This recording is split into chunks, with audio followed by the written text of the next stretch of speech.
बाप इथं फट्ट्या टाकणाऱ्याला बोलवलं तर एवढे लागन तेवढे लागन, मीच चढतो उद्या घरावर मीच टाकतो. अरे जो फुट्ट्याले पैसे काऊंजी वहिनी काय झालं?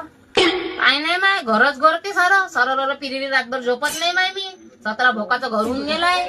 इकून झाकतो तिकून घरते, तिकून झाकले इकून घरते. काय करून तर माय बापात लिहून दिलं या घरामध्ये नसल्या का पाहून दिलं तर ज्या नाही त्या सेद्रातून पाणीच पडते. कवरी कंजडपणा करा आणि जे चांगल्या टीना ठोकून द्या. आम्ही ठोकल्या तशा चांगल्या सोयत्या टीना हो मला माहितीये कोणत्या टीना आणल्या तुम्ही सरकारी संडावरच्या चोरून तर तुम्हाला निपूर गेल्या की साऱ्या लोकांना माहिती चोरून टीना आणल्या घरात टाकल्या. हे नाही होत माझी मेहनतीचं पाहिजे मला, फुकटाचं नाही जमत. फट्टा भला आखरी एक मंदानी 2 आखरी त्यासारखे धंदे नाही करत चोरीचे. पाहिलं इथं आणल्या कोणत्या जंग लागलेल्या टीना. काही बोलता का जी मेहनतीचं वय आमचं बी हरामाचं येते का? चांगल्या नवीन कोऱ्या टीना आहे चालून पा. ज्यानं की हेबर जाते तियाच नवरा सांगतो माझ्या नवऱ्याला चांगले मित्र आहे ते का मी संडासावरच्या टीना आणल्या म्हणजे पुजलेल्या लावला त्या नवऱ्यानं तुला चुना. मावाची गटाची पुरे पैसे घेऊन गेला. टीना आणतो म्हणे मा चोरीच्या आणल्या काढतो भाड्याची. हो त्याचे चांगलं चेंजो डोक्स